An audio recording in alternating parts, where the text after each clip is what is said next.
आज इस MCQ series में 10 क्वेश्चंस डिस्कस करेंगे और फुल्ली एनालाइज करेंगे। इस सीरीज में हम सभी क्वेश्चंस को पूरी तरह एनालाइज करते हैं ताकि 10 क्वेश्चंस का जो मटेरियल है ये आपके 20 से 30 क्वेश्चन और तैयार करा देना है।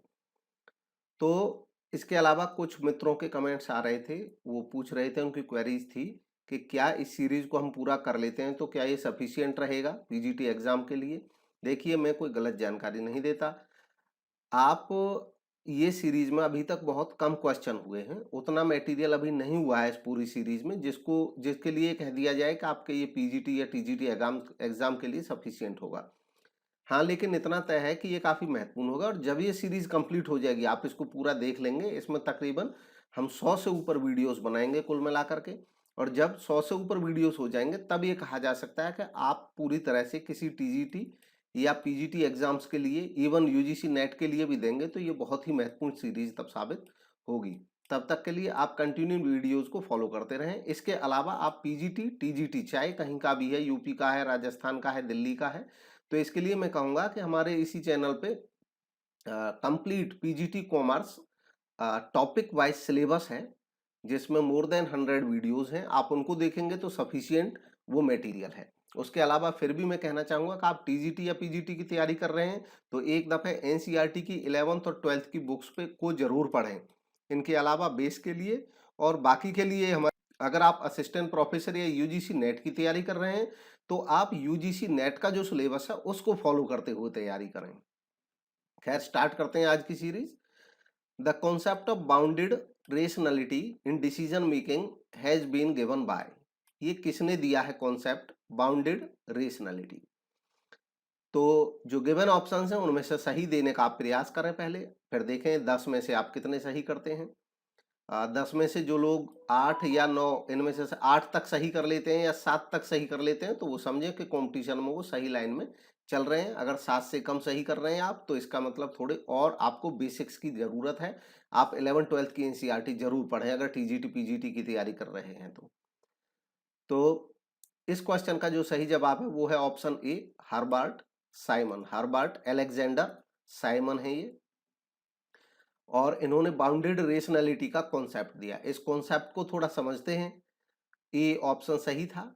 देखिए, इसको जानने के लिए पहले हम जानेंगे रेशनैलिटी क्या होती है। रेशनैलिटी का जो डिक्शनरी मीनिंग है वो होता है कि किसी डिसीजन की वो क्वालिटी जो यह बताती हो कि वो डिसीजन किसी रीजन या लॉजिक पे बेस है, मतलब उसके पीछे कोई लॉजिक है, ऐसे ही नहीं ले लिया गया है। लॉजिक के आधार पे ही डिसीजन लिया जाए तो उसको रेशनैलिटी कहते हैं, वो रैशनल डिसीजन कहा जाता है। रैशनैलिटी जो कॉन्सेप्ट है ये इकोनॉमिक्स में भी काफी यूज होता है। इकोनॉमिक्स में रैशनैलिटी का मतलब होता है ऑप्टिमम डिसीजन, यानी कि सर्वोत्तम जब डिसीजन लिया जाए तो उसको कहते हैं रैशनल डिसीजन। अब ऑप्टिमम का मतलब क्या होता है? ऑप्टिमम का मतलब होता है कि ये तय है कि इससे अच्छा हो नहीं सकता। ये तय है कि इससे अच्छा हो नहीं सकता।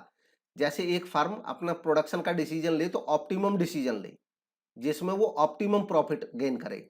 ठीक वैसे एक कंज्यूमर जब कंज्यूम का डिसीजन लेता, परचेज का डिसीजन लेता है कंज्यूमर गुड्स परचेज करने का, तो वो ऑप्टिमम डिसीजन ले जिससे उसको ऑप्टिमम बेनिफिट मिले। तो ये रैशनैलिटी का कॉन्सेप्ट है, इकोनॉमिक्स में काफी यूज होता है रैशनल डिसीजन। रैशनल एक मान्यता है, केवल एक थ्योरेटिकल कॉन्सेप्ट है, ऐसा वास्तविकता में संभव नहीं है। ऐसा कहा इन्होंने हर्बर्ट साइमन ने। इन्होंने कहा कि जो डिसीजन लिया जाता है वो पूरी तरह से कंप्लीट रैशनल होना संभव नहीं है। वास्तव में लोग जो डिसीजन लेते हैं वो उसकी कुछ बाउंडेशन होती है, उसी को कहा जाता है बाउंडेड रैशनैलिटी। यानी कि जो रैशनैलिटी तो हम रखते हैं अपने डिसीजन में, लेकिन हमारी रैशनैलिटी की कुछ बाउंडेशन होती हैं। और वो बाउंडेशन क्या होती हैं? वो बाउंडेशन होती हैं कि रैशनैलिटी ऑफ इंडिविजुअल लिमिटेड होती है, यानी कि इसकी बाउंडेशन होती है मेजर के इंफॉर्मेशन दे है। देखो, हमारे पास जो इंफॉर्मेशन है हम उसी के आधार पर डिसीजन लेंगे। जैसे मान लो मार्केट में 4 या 5 प्रोडक्ट बिक रहे हैं, लेकिन हमको खाली 2 ही प्रोडक्ट की जानकारी है, तो हमारा डिसीजन इन्हीं तक सीमित रहेगा। जिनकी हमें जानकारी हम उनके आधार पर डिसीजन लेंगे। दूसरा होता है the cognitive limitations of their mind. अब हमारे माइंड में कितनी कॉग्निटिवनेस है, कितना हमें समझ रखते हैं, इस पे भी डिपेंड करता है। अगर कोई जैसे मेडिसिन के बारे में डिसीजन लेना है तो कोई फार्मा बैकग्राउंड का आदमी है या कोई मेडिसिन बैकग्राउंड का आदमी है तो उसका डिसीजन अलग टाइप का होगा। द और नेक्स्ट है the finite amount of time. अब उसके बाद है कि हमारे पास निश्चित अवधि होती है समय की, इनफाइनाइट टाइम नहीं होता है, क्योंकि हमें उसी पर्टिकुलर टाइम में ही डिसीजन लेना है। हमारे पास ज्यादा टाइम नहीं है। जैसे हमको मान लो वैक्सीन लगवानी है तो हमारे पास टाइम नहीं है बहुत ज्यादा, हमें जल्दी लगवानी है, तो जो अवेलेबिलिटी होगी हम उसी को चूज करेंगे। तो किसी डिसीजन को लेने के लिए ये सारी चीजें बाउंडेशन बन जाती हैं, और इसलिए ऐसा संभव नहीं हो पाता है कि हम सर्वोत्तम डिसीजन लें। हमारा जो डिसीजन है वो इन चीजों से अफेक्टेड होता है। तो सर्वोत्तम नहीं, बल्कि जो हमारा डिसीजन होता है वो सेटिस्फैक्टरी होता है। हम बेस्ट नहीं कह सकते, लेकिन हम सेटिस्फैक्टरी डिसीजन लेने की कोशिश करते हैं आमतौर पे। ऐसा मानना था इनका हर्बर्ट साइमन अमेरिका के एक इकोनॉमिस्ट, पॉलिटिकल साइंटिस्ट, यानी कि पॉलिटिकल साइंस में भी रुचि रखते थे और साइकोलॉजिस्ट थे। इन्होंने एक कॉन्सेप्ट दिया बाउंडेड रेशनैलिटी। नेक्स्ट देखते हैं अगला question, leadership qualities are inborn. नेतृत्व के जो गुण में वो जन्मजात होते हैं। नेतृत्व यानी कि जन्मजात होता है, बाई बर्थ होता है। This notion forms part of which of the following.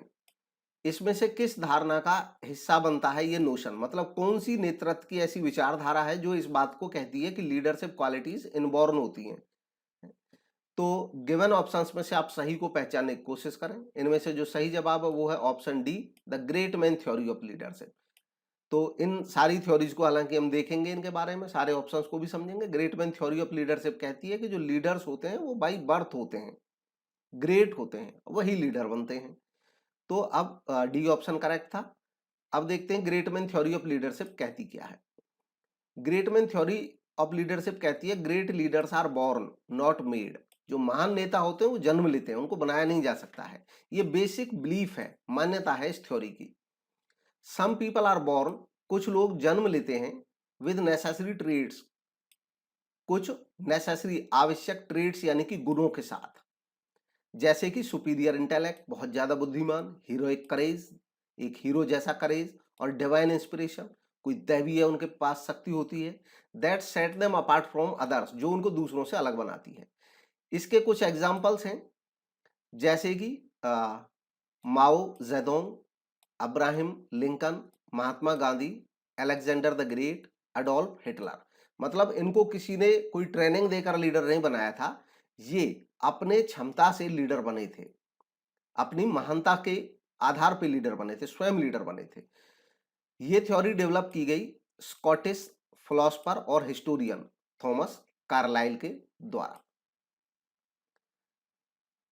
Next theory है फॉलोअरशिप थ्योरी ऑफ लीडरशिप। अब फॉलोअरशिप थ्योरी कोई एक थ्योरी नहीं है, ये दरअसल जो फॉलोअरशिप अप्रोचेस अरोज, ये फॉलोअरशिप जो अप्रोच है, ये जैसे लीडरशिप अप्रोच है उसके कॉन्ट्रास्ट में आई।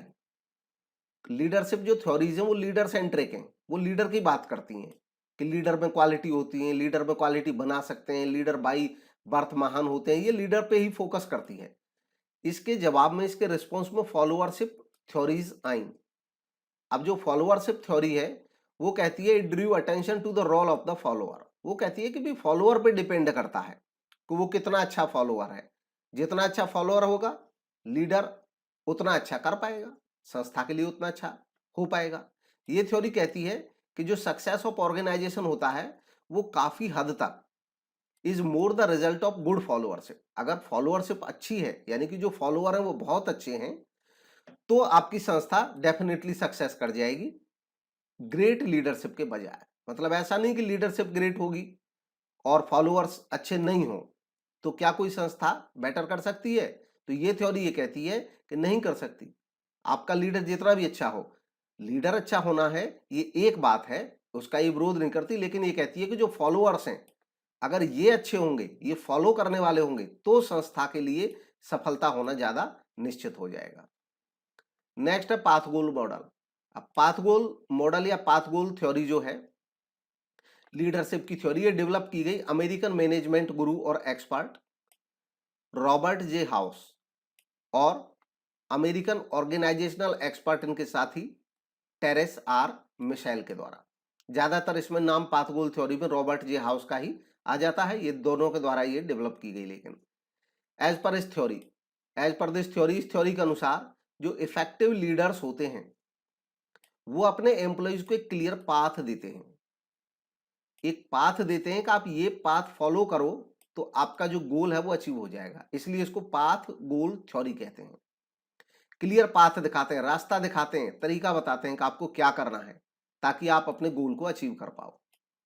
वो प्रोवाइड करते हैं ऐसे तरीके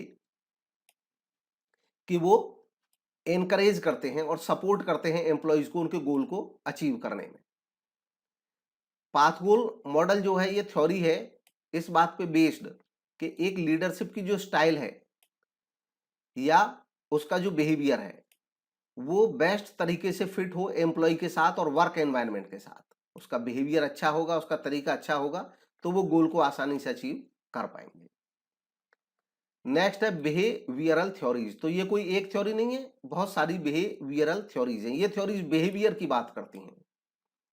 these theories focus on how leaders behave. ये थ्योरी इस बात पे फोकस करती हैं कि लीडर बिहेव कैसा करते हैं, उनका जो व्यवहार है वो कैसा है, और अज्यूम करते हैं कि leaders can be made rather than born. ये कहता है कि लीडर्स को बनाया जा सकता है, लीडर कोई जन्म नहीं लेते। मतलब ऐसा नहीं कि लीडर केवल जन्म लेते हैं, लीडर्स को बनाया भी जा सकता है। इस थ्योरी के आधार पे ही ट्रेनिंग होती है मैनेजमेंट की। लोग एमबीए करते हैं, लीडरशिप की क्वालिटी सीखते हैं, मैनेजमेंट की क्वालिटी सीखते हैं। क्यों? ताकि उनके बिहेवियर में चेंज आए, और जब उनका बिहेवियर अच्छा होगा तो लीडरशिप अच्छी होगी। Successful leadership is based on definable and learnable behaviour. यानी कि जो सक्सेसफुल लीडरशिप है वो बेस्ड है डिफाइनेबल बिहेवियर पे, यानी कि डिफाइन कर सकते हैं हम कि लीडर क्या करेगा तो अच्छा लीडरशिप हो जाएगा। और ये लर्नेबल है, मतलब लर्नेबल है, इसको लर्न किया जा सकता है, सीखा जा सकता है, सिखाया जा सकता है। Behavioural theories of leadership focus करती हैं study of specific behaviours of a leader. एक लीडर के स्पेसिफिक बिहेवियर्स पे कि वो उसका बिहेवियर कैसा है, उसकी स्टाइल कैसी है, वो एम्प्लॉइज के साथ किस तरीके से बिहेव करता है, वो उनको हेल्प करता है, उसका एटीट्यूड कैसा है। इन थ्योरीज में जो मेजर थ्योरीज हैं, Iowa leadership studies, Ohio state leadership studies, Michigan leadership styles, managerial grade approach और लिकार्ड्स लीडरशिप प्रोसेस मॉडल, ये काफी फेमस है। नेक्स्ट है the form of business organisation for which specific act has not been passed is. अब form of business organisation जिसके लिए कोई act अभी तक नहीं बनाया गया है। तो जो गिवन ऑप्शन है आप उनमें से पहचाने, आसान क्वेश्चन है, सभी पहचान सकते हैं। इसका सही जवाब है ऑप्शन डी, सोल प्रोप्राइटरशिप। देखिए पार्टनरशिप एक्ट है हमारे पास, पार्टनरशिप एक्ट 1932, कंपनीज एक्ट है 2013 लेटेस्ट, कोऑपरेटिव सोसाइटीज एक्ट है 1912, और सोल प्रोप्राइटरशिप के लिए अलग से इस नाम से कोई एक्ट नहीं है। तो यही इसका जवाब है, इसमें ज्यादा कुछ बताने का है नहीं, डी ऑप्शन करेक्ट था। नेक्स्ट है 24, वर्कर्स अपोज रैशनलाइजेशन बिकॉज। अब रैशनलाइजेशन का वर्कर्स विरोध करते हैं, क्यों करते हैं, उसका मेन कारण क्या है। तो जो गिवन ऑप्शंस हैं इनमें से सही कारण आप छांटें। तो इसका जो मेजर, इसका सही रीजन है वो है ऑप्शन सी, रिट्रेंचमेंट। उनकी छंटनी का डर रहता है कि अगर रैशनलाइजेशन हुआ संस्था में तो बाकी तो हो ही सकता है, लेकिन लीडर्स को, जो ये एम्प्लॉइज को जो सबसे ज्यादा चिंता होती है वर्कर्स को, वो ये होती है कि हमको काम से निकाल दिया जाएगा, छंटनी कर दी जाएगी। इस बात से सबसे ज्यादा भय होता है उनको, और इसलिए वो इसका विरोध करते हैं रैशनलाइजेशन को। तो सी ऑप्शन करेक्ट है। अब रैशनलाइजेशन होता क्या है इस बात को समझते हैं। देखिए रैशनलाइजेशन एक कंपनी का एक रीऑर्गेनाइजेशन होता है, यानी कि पुनर्गठन, कंपनी का फिर से पुनर्गठन करते हैं। पुनर्गठन मतलब कंपनी में कुछ बदलाव करते हैं, नए सिरे से कुछ चीजों को तैयार करते हैं और पुराने सिरे से पुरानी जो चीजें थी उनको खत्म करते हैं। In order to increase its operating efficiency. ऐसा तब किया जाता है जब कोई कंपनी हानि के दौर से गुजर रही हो, मुश्किल दौर से, उसकी सेल कम हो गई हो और या प्रॉफिट्स काफी कम हो गए हो, उसके कुछ प्रोजेक्ट फेल हो रहे हो, तो कंपनी अपने आप को रीऑर्गेनाइजेशन करना चाहती है। और इसका मकसद होता है कि कंपनी की ऑपरेटिंग एफिशिएंसी बढ़े, उसकी जो ऑपरेशन करने की एफिशिएंसी है उसमें सुधार आए। अब रीऑर्गेनाइजेशन की वजह से क्या हो सकता है, एक्सपेंशन हो सकता है या रिडक्शन हो सकता है कंपनी के साइज का। कई दफे रीऑर्गेनाइजेशन में कंपनी फैलाव करती है, नई टेक्निक्स लाती है, और कई दफे रिडक्शन करती है, कमी करती है अपने साइज में या पॉलिसीज में चेंज करती है, या ऑल्टरेशन ऑफ स्ट्रेटेजी, यानी कि जो स्ट्रेटेजी होती है उसकी उनमें कुछ ऑल्टरेशन करती है, बदलाव करती है। Pertaining to particular products offered, जो अभी वो पर्टिकुलर प्रोडक्ट ऑफर कर रहे हैं उससे संबंधित हो सकता है, नए प्रोडक्ट लाएं, हो सकता है कुछ प्रोडक्ट का उत्पादन बंद कर दें। अब इसका मकसद तो होता है इंक्रीज करना, रेवेन्यू बढ़ाना, अपना कॉस्ट कम करना और फंक्शनिंग को इम्प्रूव करना। लेकिन एम्प्लॉयज को यही भय रहता है कि अगर ऐसा हो गया, उनको काम से निकाला गया तो उनके लिए परेशानी होगी। तो मैनेजमेंट को एम्प्लॉयज को विश्वास में लेना पड़ता है रैशनलाइजेशन से पहले कि आपकी नौकरियों को कोई खतरा नहीं होगा। नेक्स्ट है the process in which actual results are compared with desired result is called. ऐसी प्रोसेस जिसमें जो एक्चुअल रिजल्ट है यानी कि वास्तविक जो परिणाम होते हैं उनको डिजायर्ड रिजल्ट, जो इच्छित परिणाम है जो हम चाह रहे थे, उनसे इनकी तुलना की जाती है, ये कौन सी प्रोसेस है? तो गिवन ऑप्शंस में से सही प्रोसेस का चयन करें। सही प्रोसेस है इसमें कंट्रोल। देखिए कंट्रोल ये प्रोसेस होती है, ये सारे के सारे ही मैनेजमेंट के फंक्शंस हैं। अब इसमें ये देखें, कंट्रोल एक फंक्शन है मैनेजमेंट का। कंट्रोलिंग में कैसे हम क्यों मैच करते हैं? क्योंकि कंट्रोलिंग ऐसा प्रोसेस है जिसमें पहले हम स्टैंडर्ड सेट करते हैं कि हमें कितना प्रोडक्शन करना है, कितना कॉस्ट करना है, किसी चीज पे खर्च करना है, कितना अमाउंट। उसके बाद मेजर करते हैं परफॉर्मेंस को, यानी कि जब एक्चुअल काम होता है तो फिर उसकी मेजरिंग करते हैं, उसको मापते हैं। फिर फाइंड आउट द डेविएशन, उसमें डेविएशन का पता लगाते हैं। डेविएशन का पता लगाना मतलब हम ये देखते हैं कि जो हमारे स्टैंडर्ड थे, स्टैंडर्ड का मतलब हो गया जो हमारे लक्षित उद्देश्य थे, और मेजरिंग परफॉर्मेंस में जो एक्चुअल परफॉर्मेंस आएगी उसकी तुलना करेंगे। तो एक्चुअल परफॉर्मेंस यानी कि जो वास्तव में हुआ। अब इनमें अंतर क्या है? जैसे हमने तो कहा था कि 100 यूनिट बना देगा एक वर्कर एक दिन में, लेकिन पता चला 80 यूनिट ही बन रही है। तो जो डेविएशन है कितना आ गया? 20 का डेविएशन है, यानी कि एक वर्कर 20 यूनिट कम बना रहा है। ये ज्यादा भी हो सकता है डेविएशन। तो फाइंडिंग आउट डेविएशन, डेविएशन का पता लगाना, एनालाइजिंग डेविएशन, उसके बाद एनालाइज किया जाता है कि ये क्यों हुआ, और जब कारण पता चलता है तो टेकिंग करेक्टिव एक्शन, फिर इसका सुधारात्मक कार्यवाही की जाती है। यही कंट्रोलिंग का मेन फंक्शन भी होता है, मेजर फंक्शन।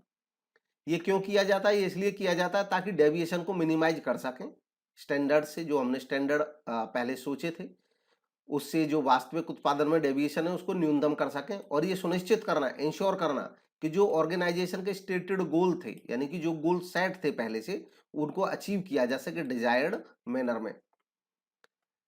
नेक्स्ट है which of the following is not an element of management process. इनमें से मैनेजमेंट प्रोसेस का कौन सा एलिमेंट नहीं है, यानी कि मैनेजमेंट की प्रोसेस में कौन सा शामिल नहीं होता है, उसकी पहचान करनी है। जो गिवन ऑप्शन है उनमें से सही ऑप्शन है प्राइसिंग। अब ये मैनेजमेंट प्रोसेस देखिए, जब तक ये नहीं कहा जाए, हालांकि प्राइसिंग भी मैनेजमेंट तय करता है ऐसा कोई सोच सकता है, लेकिन जब मैनेजमेंट प्रोसेस की बात हो रही है तो हमेशा जनरल बात होती है कि जनरली मैनेजमेंट की प्रोसेस क्या होती है। मैनेजमेंट एक प्रोसेस है। प्रोसेस क्यों होता है मैनेजमेंट? क्योंकि इसमें कुछ फंक्शंस को किया जाता है। कौन से फंक्शंस को किया जाता है? जो मैनेजमेंट के फंक्शंस हैं। मैनेजमेंट के फंक्शंस कौन से हैं? तो मैनेजमेंट के डिफरेंट ऑथर्स ने बहुत सारे फंक्शंस बताए हैं, लेकिन हमें हमेशा कॉमन फंक्शंस को फॉलो करना है जो ज्यादातर ऑथर्स ने बताए हैं। तो इनमें जैसे प्लानिंग है, स्टाफिंग है, लीडिंग है, इनमें किसी को कोई मतभेद नहीं होना चाहिए, ये सभी फंक्शन माने जाते हैं मैनेजमेंट के। तो ये गिवन ऑप्शन जो था वो प्राइस था। इसके अलावा एनसीईआरटी बुक में जो फॉलो किए गए हैं मैनेजमेंट के फंक्शंस, वो planning, staffing, organizing, directing and controlling. यहाँ लीडिंग की जगह डायरेक्टिंग है, कंट्रोलिंग, लेकिन ये अलग अलग ऑथर्स ने अलग अलग नाम से भी कहे हैं। और जो डायरेक्टिंग का पार्ट ही लीडिंग भी हो जाता है, डायरेक्टिंग के ही अंदर आ जाता है लीडिंग। नेक्स्ट है सेंट्रलाइजेशन रेफर्स टू। सेंट्रलाइजेशन का क्या मतलब है? तो गिवन ऑप्शंस में से देखना है आपको केंद्रीयकरण कि सेंट्रलाइजेशन का क्या इनमें से सही मतलब निकलता है। गिवन ऑप्शंस को रीड कर लें। इनमें जो सही ऑप्शन है वो है option D, the degree to which decision making is concentrated at a single point in the organization. जो बाकी ऑप्शंस हैं वो सही नहीं है। तो ये क्या है इसको यहां से समझ लेंगे। अब हम डी ऑप्शन करेक्ट था। सेंट्रलाइजेशन क्या है? It is the situation when decision making is kept at the top level of the organization. देखिए ऑर्गेनाइजेशन में डिफरेंट लेवल होते हैं, ये टॉप लेवल है। इसके टॉप लेवल के हो सकता है इसके नीचे दो मैनेजर्स काम कर रहे हो मिडिल लेवल पे, इसके नीचे फिर कुछ पर्सन काम कर रहे हो मैनेजर्स, मान लो लोअर लेवल के मैनेजर्स, और इनके नीचे फिर आगे फिर और हो सकते हैं इनके नीचे फिर कुछ लोग काम कर रहे हो सबके। तो ऐसे ये लेवल्स बढ़ते चले जाते हैं। अब सेंट्रलाइजेशन क्या है? जब ज्यादातर डिसीजन टॉप मैनेजर ले, यहां ज्यादातर डिसीजन, तो वो सेंट्रलाइजेशन हुआ। डिसेंट्रलाइजेशन इसका उल्टा होता है, जब ज्यादातर डिसीजंस सेंटर से नीचे के पोजीशंस को दे दिए जाए कि आप डिसीजंस ले सकते हैं। तो जब नीचे की पोजीशंस को डिसीजन लेने की छूट दे दी जाती है, तो जो फ्लो होता है पावर का वो नीचे की तरफ होना शुरू हो जाता है कुछ, यानी कि कुछ जो अधिकार हैं वो नीचे की तरफ भेज दिए जाते हैं। इसको डिसेंट्रलाइजेशन कहते हैं। नेक्स्ट है during the downturn portion of A business cycle. एक बिजनेस साइकिल के डाउन टर्न पोर्शन में, बिजनेस साइकिल क्या होता है, व्यवसाय में साइकिल का ऊंचा होना नीचा होना, मतलब इसको कहते हैं कि बूम आना और उसके बाद रिसेशन आना, मंदी और कभी महंगाई। The economy is characterized by, तो इसमें जो डाउन टर्न पोर्शन होता है बिजनेस साइकिल का, ये बिजनेस साइकिल है, इसमें अब जब महंगाई हो जाएगी तो ये अप टर्न होगा, और डाउन टर्न जब ये नीचे की तरफ जाएगा तो ये डाउन टर्न हो जाएगा। डाउन टर्न यानी कि मंदी होना। तो इसकी पहचान करनी है, जो गिवन ऑप्शन है इनमें से ऑप्शन ए, बी, इनको एक दफा रीड कर लें, ये अच्छा सोचने वाला क्वेश्चन है, तो सोच करके इसमें से देखें। सही जवाब इसका होगा option A, falling output. Down turn जब आता है, मंदी जब आती है तो उत्पादन गिर जाता है, राइजिंग अनएम्प्लॉयमेंट, बेरोजगारी बढ़ जाती है। तो ये इकोनॉमिक डाउनटर्न को यहां से समझें, ये ऑप्शन सही था इसमें। Economic downturn it refers to fall in economic activities, सारी की सारी इकोनॉमिक एक्टिविटीज गिरने लग जाती हैं। जैसे अभी मान लो, अभी पर्टिकुलर टाइम जब ये वीडियो बन रहा है तो ये अभी कोरोना कोविड की वजह से बहुत सारे, हमारे ही देश नहीं बहुत सारे देशों में बंदी चल रही है काम की, यानी कि कुछ ऐसे सिचुएशन हैं, जैसे लॉकडाउन किसी एरिया में लगा दिया तो वहां पे कुछ संस्थाएं, सभी नहीं लेकिन कुछ संस्थाएं बंद होने लगती हैं। तो ऐसे केस में इकोनॉमिक एक्टिविटीज क्या होती हैं, वो डाउन होने लग जाती हैं। इकोनॉमिक डाउनटर्न के केस में इकोनॉमिक ग्रोथ कम हो जाता है, अनएम्प्लॉयमेंट, बेरोजगारी बढ़ जाती है, प्राइसेस डाउन हो जाते हैं। अब ये जो है फॉलिंग प्राइसेस, ये सभी चीजों के बारे में सही लागू नहीं होता है, कुछ चीजों के प्राइसेस बढ़ भी जाते हैं जिनकी कमी हो जाती है। हाँ, यहाँ पे रोजगार, जो उत्पादन के साधन होते हैं उनके प्राइस गिर जाते हैं, काम नहीं मिलता है। तो low confidence among investors, investors के बीच में कॉन्फिडेंस डाउन हो जाता है। कॉन्फिडेंस डाउन होने की वजह से वो इन्वेस्टमेंट नहीं करना चाहते हैं, रोक लेते हैं पैसे को कि पता नहीं क्या होगा आगे, इसलिए नया इन्वेस्टमेंट करने से बचते हैं, तो इन्वेस्टमेंट भी डाउन हो जाते हैं। यूजुअली जो इकोनॉमिक डाउन टर्न्स होते हैं टेम्परेरी होते हैं, यानी कि कुछ समय के लिए आते हैं, फिर ऑटो करेक्शन होता है, चीजें जब सही होने लगती हैं। These are part of economic cycle, ये सभी इकोनॉमिक साइकिल के पार्ट हैं। इकोनॉमिक साइकिल में मंदी और तेजी चलती रहती है, कभी रिसेशन कभी बूम। नेक्स्ट है the recently emerged type of managerial job.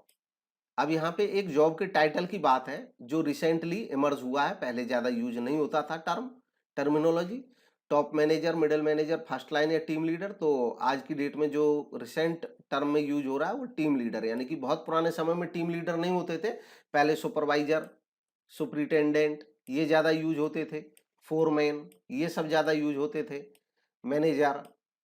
लेकिन अभी टीम लीडर एक टर्म नई बनी है, टीम में से ही एक पर्सन उनमें लीडर होता है जो अपनी टीम को, अपने ग्रुप को लीड करता है। टीम लीडर गाइडेंस करता है, इंस्ट्रक्शन देता है, डायरेक्शन देता है, लीडरशिप देता है एक ग्रुप ऑफ इंडिविजुअल्स को, जिनको टीम कहा जाता है, उसकी टीम। और पर्पज होता है कि जो डिजायर्ड रिजल्ट्स हैं वो अचीव हो जाए। वो मॉनिटर करता है क्वांटिटेटिव और क्वालिटेटिव अचीवमेंट्स को, अपनी टीम के को, और फिर रिपोर्ट करता है उन रिजल्ट्स को सीनियर मैनेजमेंट को। नेक्स्ट है अ डैश ऑर्गेनाइजेशनल स्ट्रक्चर, किसी ऑर्गेनाइजेशनल स्ट्रक्चर की बात हो रही है। इज द सिंपलेस्ट फॉर्म, वो सबसे सरल फॉर्म है। And has clear lines of authority, उसकी जो अथॉरिटी की लाइन होती हैं क्लियर होती हैं। अथॉरिटी की लाइन का मतलब होता है कि जो ऑफिसर और सबॉर्डिनेट का रिलेशन होता है वो क्लियर होता है, उसमें कोई कंफ्यूजन नहीं रहती है। And ease of decision making, और डिसीजन मेकिंग में आसानी रहती है। वो कौन सा संगठन का रूप है, तो गिवन जो ऑप्शन है इनमें से सही का चुनाव करें। तो सही ऑप्शन है, काफी फेमस है, वो है लाइन ऑर्गेनाइजेशन, इसको कहा जाता है रेखा संगठन। तो इसके बारे में जाना, लाइन ऑर्गेनाइजेशन क्या होता है। लाइन ऑर्गेनाइजेशन को स्केलर ऑर्गेनाइजेशन भी बोल देते हैं, या मिलिट्री फॉर्म ऑफ ऑर्गेनाइजेशन भी बोल दिया जाता है। ये सबसे पुराना फॉर्म माना जाता है ऑर्गेनाइजेशन का। इस मेथड में अथॉरिटी जो होती है वो वर्टिकल मैनर में फ्लो होती है, ऊपर से नीचे की तरफ, top to bottom. Each position in the structure has a authority over a lower position. इसमें जितने भी मतलब इसमें लाइन ऑर्गेनाइजेशन में एक लाइन जैसी बनी होती है ऑफिसर्स की, इसके अंडर ये नीचे वाला ऑफिसर काम कर रहा होता है, उसके अंडर ये काम कर रहा होता है, उसके अंडर ये काम कर रहा होता है, ये काम कर रहा होता है। अब इससे ये कंफ्यूज नहीं हो कि एक ही लाइन रहती है। ऐसा होता है कि इसके नीचे एक दूसरा ऑफिसर हो सकता है अलग डिपार्टमेंट का, फिर उसके नीचे कोई होगा, फिर उसके नीचे कोई होगा, उसके नीचे कोई होगा, इस तरह से ये लाइन आगे भी बढ़ सकती है। तो ये लाइन है, मतलब कई डिपार्टमेंट हो सकते हैं किसी संस्था में। इवन आगे इनके नीचे भी, जैसे इसके नीचे एक और ऑफिसर हो सकता है, उसके नीचे फिर और हो सकता है, उसके नीचे फिर और हो सकते हैं, लेकिन लाइन अपने आप में क्लियर होती है, ये होता है। तो इसको लाइन ऑर्गेनाइजेशन कहते हैं। लाइन ऑर्गेनाइजेशन जो होता है उसमें हर ऊपर वाले को अपने नीचे वाले के ऊपर अथॉरिटी होती है, पावर होती है। लाइन ऑर्गेनाइजेशन में दो टाइप के ऑर्गेनाइजेशन हो सकते हैं, एक प्योर लाइन ऑर्गेनाइजेशन और दूसरा डिपार्टमेंट। प्योर होता है जब सीधा एक ही क्रम हो, और डिपार्टमेंटल होता है जब डिपार्टमेंट अलग अलग बन जाए। जैसे कई डिपार्टमेंट बन जाए संस्था में, तो डिपार्टमेंट्स का एक चीफ होगा, वो सबका चीफ हो जाएगा, कॉमन चीफ हो जाएगा, और बाकी सब अपने अपने डिपार्टमेंट के चीफ हो जाएंगे। ये जो जनरल मैनेजर होगा वो सबका चीफ हो जाएगा, और बाकी सब अपने अपने डिपार्टमेंट में ऐसे ही फिर से लाइन बनी रहेगी। प्योर लाइन ऑर्गेनाइजेशन में all perform same type of work, सभी सेम टाइप ऑफ वर्क करते हैं एक ही तरीके का काम। जबकि डिपार्टमेंटल ऑर्गेनाइजेशन में अलग अलग डिपार्टमेंट में डिफरेंट टाइप का, जैसे परचेज डिपार्टमेंट बन जाएगा तो उसमें परचेज वाले सारे आदमी रहेंगे, प्रोडक्शन वाले डिपार्टमेंट प्रोडक्शन वाले ही सारे पर्सन रहेंगे। तो इस तरह से अलग अलग ऑर्गेनाइजेशन होते हैं। इसमें एक और महत्वपूर्ण ऑर्गेनाइजेशन की बात आई थी इन गिवन ऑप्शंस में से, वो था स्टाफ ऑर्गेनाइजेशन।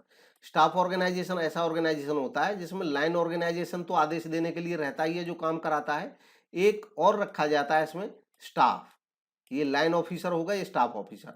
स्टाफ ऑफिसर जो होता है वो केवल सलाह देने का काम करता है लाइन ऑफिसर को, नीचे के सबऑर्डिनेट से उसको कोई मतलब नहीं होता, ये अपनी सलाह देता है। और जो लाइन ऑफिसर है ये इसकी सलाह को मान भी सकते हैं, नहीं भी मान सकते हैं। स्टाफ ऑफिसर खास तौर पे विषय विशेषज्ञ होते हैं अपने अपने एरियाज के। तो ये स्टाफ ऑर्गेनाइजेशन होता है।